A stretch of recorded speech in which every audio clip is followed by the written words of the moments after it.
एक तरफ चल रही थी ईरान और अमेरिका के प्रतिनिधि मंडल की जिनेवा में बैठक।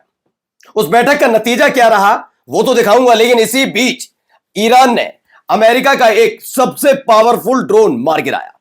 जैसे ही ये खबर निकल कर आई, अमेरिका तक हड़कंप है, क्योंकि अब से पहले तकरीबन 10 दिन पहले एक खबर निकल कर आई थी कि जो समुद्री इलाके में खड़ा हुआ है अब्राहम लिंकन, उस पर तैनात जेट ने शाहिद ड्रोन को मार गिराया। यह खबर निकली थी, कामिकाज़े ड्रोन या शाहिद ड्रोन को मार गिराया।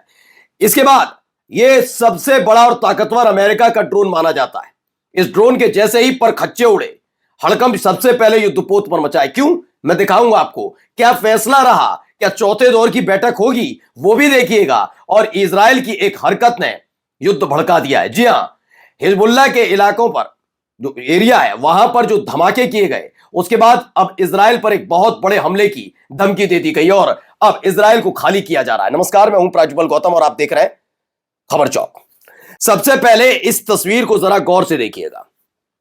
यह अमेरिका का, जैसे मैं बताता हूं ना, ईरान का कामिकाज़े और शाहिद ड्रोन का तोड़ आज भी अमेरिका का पास नहीं है, लेकिन फिलहाल, और ये भी कहेंगे तो नहीं है तो फिर वो कैसे मार गिराया, तो हां गिरते हैं, तोड़ नहीं है। अगर बारिश कर दी जाए, बौछार कर दी जाए इन ड्रोन्स की, तो फिर आगे टिकना बड़ा मुश्किल है।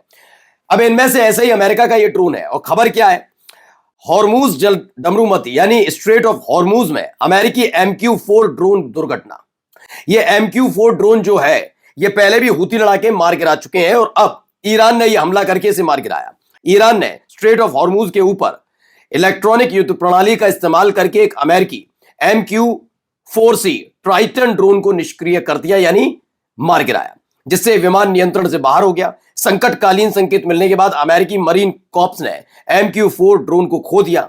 अमेरिकी सेना के लिए 2019 के बाद से इस क्षेत्र में ड्रोन के नष्ट होने की यह दूसरी घटना है माना जा रहा है, लेकिन इससे पहले भी MQ-9 ऐसे ही ड्रोन मार गिराए गए हैं कई बार। बहुत खासा नुकसान रहा है और खासतौर पर यह झटका हूती लड़ाकों ने लंबे समय तक दिया है अमेरिका को। और अब एक और ईरान के साथ वो वक्त, ऐसे वक्त में जब बैठक चल रही है, जब बातचीत चल रही है, तीसरे दौर की बातचीत। अमन के जो ओमान के जो विदेश मंत्री हैं, उन्हें पूरी उम्मीद थी कि जो इस बार दूसरे दौर की है, तो तीसरे दौर की, लेकिन दूसरे दौर की बैठक जो जिनेवा में हो रही है, ये सफलतापूर्वक होगी। इस बीच इस हमले ने, इस ड्रोन को गिराने वाली घटना ने तनाव पैदा कर दिया। अब जरा देखिए, कुछ वीडियोस आई हैं पहले, वहां जब प्रतिनिधि मंडल निकल रहा है उसको लेकर। ये देखिए, सुरक्षित स्थान पर ले जाया जा रहा है। इसी बैठक के बाहर सुरक्षा चाक चौबंद है। ईरान और अमेरिका के प्रतिनिधि मंडल इसी इलाके में मिले थे, यहीं पर पास में। उसके बाद अपनी अपनी गाड़ियों में सवार हुए और जाते हुए नजर आ रहे हैं। और जो ताजा अपडेट है, वो ताजा अपडेट क्या है? ताजा अपडेट बताई गई है, ईरान और अमेरिका के बीच न्यूक्लियर टॉक जिनेवा में बेनतीजा रही, यानी कोई निर्णय नहीं निकला। इधर बातचीत बेनतीजा रही, जिसकी उम्मीद हमने पहले ही बता दी थी आपको। बहुत आसान नहीं है इस बैठक का सफल हो जाना, बहुत आसान नहीं है। अब क्या है, ईरान और अमेरिकी प्रतिनिधिमंडल परमाणु वार्ता स्थल से रवाना हो गए। दोनों देशों के बीच चौथे दौर की बातचीत अगले सप्ताह वियना में होगी। यानी कि जो हमले की अब हो गया 24 घंटे 48 घंटे, बस अभी 1 घंटे बाद होने वाला है हमला ईरान पर। ये कर रहे थे, मैंने तब भी कहा था गुरुवार से पहले तो नहीं होगा। और अब जब अगले हफ्ते वियना में बैठक होगी, तब तक अमेरिका कोई फैसला नहीं लेगा। हां, उस बीच छिटपुट घटनाएं निकलकर सामने आती रहेंगी। जैसे शाहिद ड्रोन के मार गिराए जाने की खबर थी, तो अब अमेरिका का ड्रोन MQ-14 जो वो मार गिराया गया, तो वो सारी खबरें निकलकर सामने आ रही है। तनाव अभी भी चरम पर है, ऐसा नहीं है। लेकिन वियना पर जब तक बैठक नहीं हो जाएगी, वियना में चौथे दौर की, तब तक कोई हमला नहीं होने जा रहा है। फिर मैं कह रहा हूं, कोई हमला नहीं है।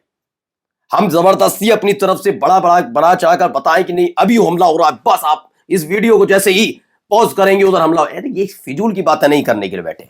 क्लियर बात है, कोई हमला नहीं हो रहा अभी, अमेरिका भी नहीं चाहता। देखिए, ओमान के विदेश मंत्री ने कहा कि वार्ता में महत्वपूर्ण प्रगति हुई है और चर्चा अगले हफ्ते फिर शुरू होगी। कूटनीतिक प्रयास जारी है, अगला दौर निर्णायक माना जा रहा है। ठीक है ना। अब आइए अगली खबर पर, क्या कह रहे हैं ईरान के विदेश मंत्रालय के प्रवक्ता हैं इस्माइल बाकई, क्या कह रहे हैं?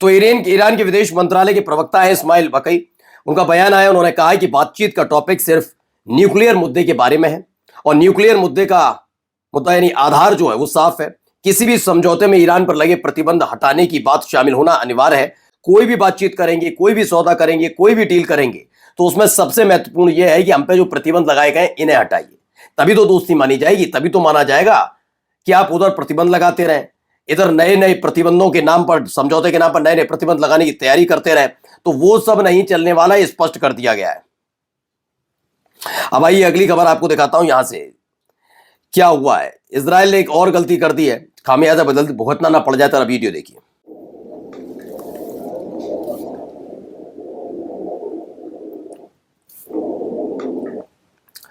तो इसमें है इजराइल की बड़ी सैन्य कार्रवाई हुई वायुसेना की. इजराइल की वायुसेना ने हिजबुल्लाह के हथियार भंडारों पर हवाई हमले शुरू किए.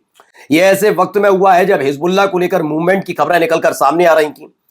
ये सब जानते हैं कि, और खास तौर पर अमेरिका पर जो दबाव इजराइल ने बनाया था कि जो ये लड़ाका संगठन है इन्हें समर्थन देना बंद करे, क्योंकि इजराइल के सामने जितनी टेंशन किसी देश से ईरान से युद्ध करने को लेकर है, उससे ज्यादा बड़ी टेंशन ये है कि लड़ाका संगठन के साथ भी उसे जूझना है. इसलिए वो चाहता था कि ईरान, हूती, हमास, हिजबुल्लाह इनको समर्थन देना बंद करे. हाल ही में खबर आई कि जिस तरह का तनाव बढ़ रहा है उसे लेकर न केवल इराक के अंदर बल्कि हिजबुल्लाह भी बड़ी तैयारी कर रहा है. तो रिपोर्ट्स के मुताबिक संभावित अमेरिकी कार्रवाई के मद्देनजर उत्तरी इजराइल पर रॉकेट हमलों की आशंका को देखते हुए इजराइल अधिकतम रॉकेट क्षमता को पहले ही निष्क्रिय करने की रणनीति पर काम कर रहा है. दावा है कि इजराइल पर बड़ा हमला करने की तैयारी है. पहले भी उत्तरी इजराइल को एक तरीके से खाली करने पर मजबूर कर दिया था. ये हिजबुल्लाह के अटैक थे जब गजा और इजराइल के बीच संघर्ष चल रहा था.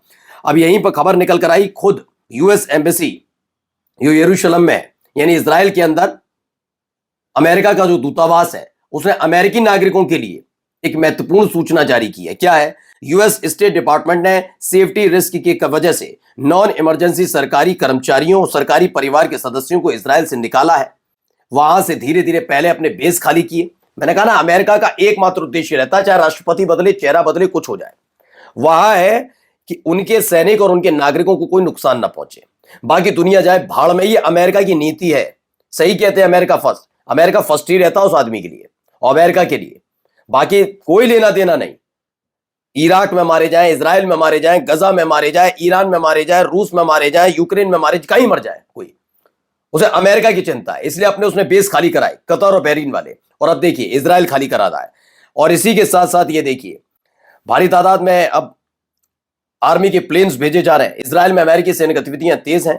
अमेरिकी वायुसेना के 3 KC-135 strato tanker Ben Gurion airport Israel में पहुंचे. सूत्रों के मुताबिक अतिरिक्त जो अमेरिकी सैन्य परिवहन विमान भी है वो एयरपोर्ट पर मौजूद है. क्षेत्र में बढ़ते तनाव के बीच इन तैनातियों को अहम माना जा रहा है. लेकिन अब भी बताऊं, इजराइल को बस डर इस बात का है कि आखिरी वक्त में कोई तो एक बैठक होगी जो आखिरी होगी, और वो आखिरी बैठक में बातचीत बनी नहीं तो अमेरिका की किसी भी कदम का खामियाजा इजराइल को ना भुगतना पड़े. नमस्कार. New Public Inter College Lucknow.